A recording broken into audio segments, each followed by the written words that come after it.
Most drivers understand that an automatic transmission is a complicated piece of machinery.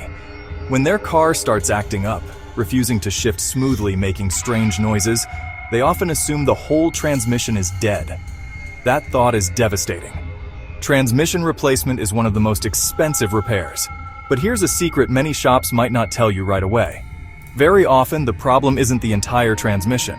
It's a much smaller, less expensive component, the torque converter. Thousands of dollars get spent replacing perfectly good transmissions. Stressed owners sign off on massive bills without knowing the true cause. A new transmission can cost you $4,000, $5,000, $6,000. A torque converter replacement is often just a fraction of that. Knowing the difference between torque converter symptoms and transmission failure can save you serious money and headaches. That knowledge lets you ask the right questions at the shop. This video will give you that power. We'll explain what the torque converter does and what the transmission does. We'll show symptoms that point to a bad torque converter and symptoms that indicate internal transmission failure. The goal isn't to make you a mechanic overnight. It's to make you an informed car owner. With basics in hand, you're less likely to be taken for a ride. To understand how things go wrong, you first need to understand what these parts are supposed to do when they are working right. Let's start with the transmission itself. Think of the transmission as the gearbox of your car. Its main job is to take the power generated by the engine and deliver it to the wheels in a controlled way. It does this by shifting through different gears. Lower gears give you more power for starting from a stop, while higher gears let you cruise at high speeds without the engine revving like crazy. It is a complex box filled with gears, clutches, bands, valves, and a whole lot of fluid. Now let's talk about the torque converter. This part sits right between the engine and the transmission, and it has a very important job. In a car with a manual transmission, you have a clutch pedal that you press to disconnect the engine from the transmission. An automatic transmission doesn't have a clutch pedal, and the torque converter is what takes its place. It's a fluid-filled coupling that allows the engine to keep running even when the car is stopped, like at a red light. It uses fluid dynamics to transfer power, and it also multiplies the engine's torque to help you get moving from a standstill, which gives you that smooth acceleration. The key thing to realize is that these two components are intimately connected. They even share the same lifeblood, the automatic transmission fluid. This fluid is what cools both parts, lubricates their moving pieces, and creates the hydraulic pressure needed for them to function. This close relationship and shared fluid are precisely why their failure symptoms can look so similar, leading to so much confusion. When a torque converter starts to go bad, it gives off very specific clues. One of the most common and noticeable symptoms is a shudder or vibration. This often happens at low, consistent speeds, usually between 30 and 45 miles per hour. It feels like you are driving over a series of small, rapid bumps in the road, almost like a rumble strip. This shudder is often caused by the clutch inside the torque converter, called the lockup clutch, failing to engage smoothly or failing to disengage smoothly. It tries to lock up, slips, and grabs again, creating that shaking sensation throughout the car. Another classic sign of a failing torque converter is engine stalling, but only in a very specific situation. You will be driving normally, but when you come to a complete stop at a stop sign or a red light, with your foot on the brake and the car in drive, the engine might suddenly shut off. This happens because the internal components of the converter have failed, and it is no longer allowing the engine to spin independently of the transmission. It's like stopping a manual car without pressing the clutch pedal. You might also notice some strange behavior with your engine's RPMs. This is often described as slipping. You press the gas pedal, the engine revs up, but the car doesn't accelerate as quickly as it should. It feels mushy and unresponsive. This indicates that the converter isn't transferring power from the engine to the transmission efficiently. This slipping generates a massive amount of heat, which can quickly overheat and damage the transmission fluid. As a result, you might also experience a transmission overheating warning light. Finally, listen for unusual noises coming from the front of the transmission area. A failing torque converter can produce a distinct whirring or humming sound that changes in pitch as engine RPMs go up and down. While a bad torque converter has its own set of clues, a failing transmission usually presents symptoms that are directly tied to changing gears. The most obvious sign is harsh or delayed shifting. When you accelerate, instead of a smooth transition from one gear to the next, you might feel a sudden violent jolt or hear a loud bang. Alternatively, the transmission might hesitate for a long time, then finally slam into the next gear. This indicates a problem with the internal clutches, worn bands, or the valve body that controls hydraulic pressure for shifting. Another major red flag is the complete loss of certain gears. You might find the car refuses to shift out of first gear, or it won't go into reverse, or it won't go into drive at all. You might be driving on the highway, and the transmission suddenly drops out of overdrive, causing the engine to rev extremely high. This is a sign of catastrophic internal failure. In these cases, the car may become undrivable. This is often accompanied by a check engine light. A strong, acrid burning smell is another classic symptom of a dying transmission. This is the smell of burnt automatic transmission fluid. When internal clutches and bands slip excessively, they create immense friction and heat, which literally cooks the fluid. Good transmission fluid is reddish pink and has a mildly sweet smell. Burnt fluid is dark brown or black and smells like burnt toast. Finally, look and listen for major fluid leaks and loud mechanical noises. If you hear loud grinding, clunking, or whining when the transmission is shifting, that's the sound of metal gears breaking apart or bearings failing inside. Section 5. Spot the difference. A side-by-side symptom showdown. Disentangling the symptoms of a bad torque converter from those of a bad transmission can be tricky because they overlap. Let's compare the shudder versus the harsh shift. A torque converter shudder is typically a low-frequency vibration that happens at a constant low speed, not during a gear change. It feels like driving on a rough road. A transmission-related harsh shift is a sharp jolt or bang that happens at the exact moment the car is supposed to change gears. One is a steady vibration. The other is a sudden impact. Let's look at stalling versus a loss of gears.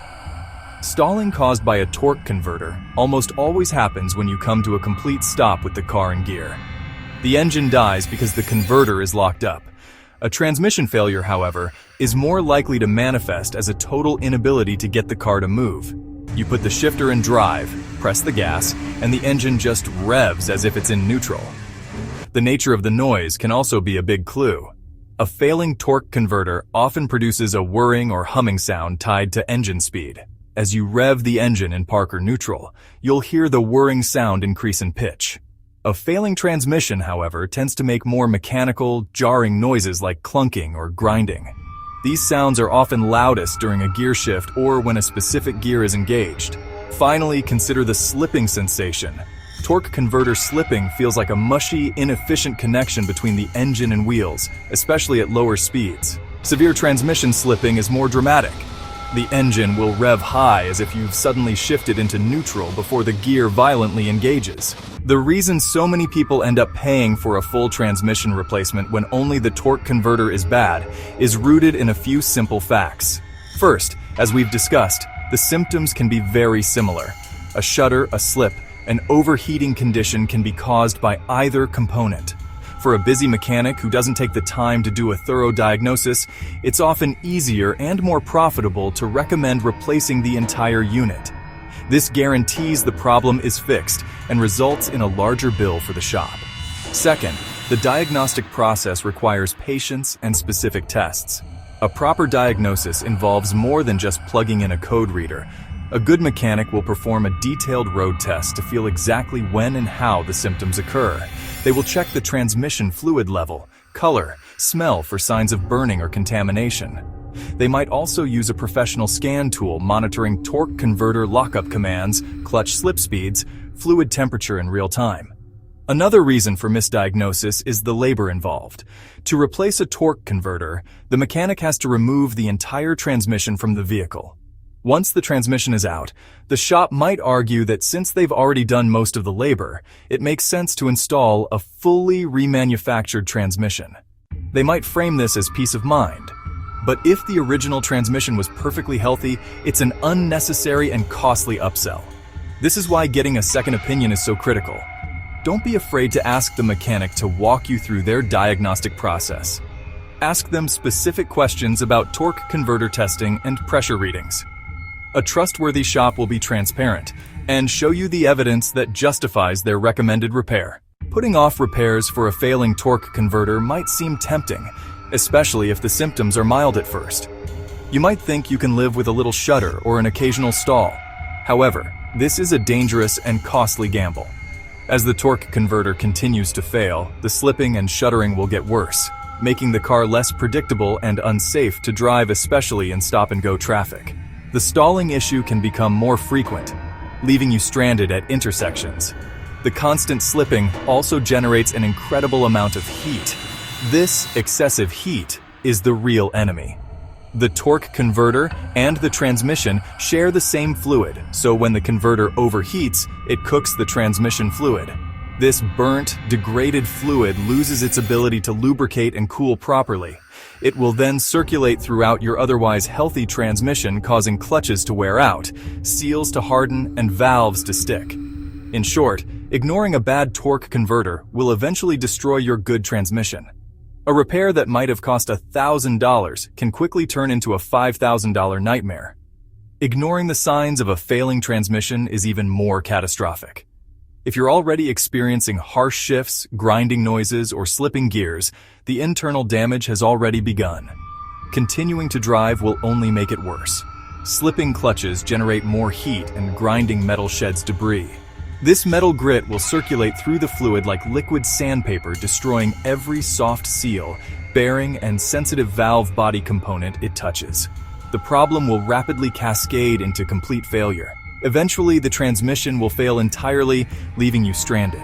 At that point, you'll be facing the most expensive outcome possible. The single most important thing you can do to protect your transmission and torque converter is to take care of the automatic transmission fluid, or ATF. This fluid does much more than just lubricate parts. It acts as a hydraulic fluid to actuate shifts. It cools the entire unit. It contains special friction modifiers that allow the internal clutches to engage smoothly. When this fluid gets old, dirty, or low, every function of the transmission is compromised. Wear and tear accelerates. Heat builds up. Failures become inevitable. Many car manufacturers have started using the term lifetime fluid in their service recommendations. This is one of the most misleading terms in the automotive industry. Lifetime does not mean the life of the universe. It often means the expected useful life of the vehicle, often just over the warranty period. This recommendation also assumes ideal, normal driving conditions. If you do a lot of city driving, tow a trailer, drive in hot climates, or are stuck in heavy traffic often, your transmission is under severe duty. For the vast majority of drivers, lifetime fluid is a myth. Under real-world conditions, the fluid breaks down over time. It gets contaminated with microscopic bits of clutch material and metal. Its additives wear out. For this reason, it is wise to ignore the lifetime advice and plan for regular fluid service. For many vehicles, a good rule of thumb is to have the fluid and filter changed every 50 to 60,000 miles. For vehicles under severe use, service as often as every 30,000 miles. When servicing the fluid, you generally have two options: a drain and fill or a fluid flush. A drain and fill is the simplest and safest method. The mechanic drains the fluid from the pan, replaces the filter, and refills it. This typically replaces about 40 to 60% of the old fluid. While a flush is more thorough, it can sometimes be risky on a high-mileage transmission as it can dislodge debris. For most situations, regular drain and fills are the best preventative maintenance.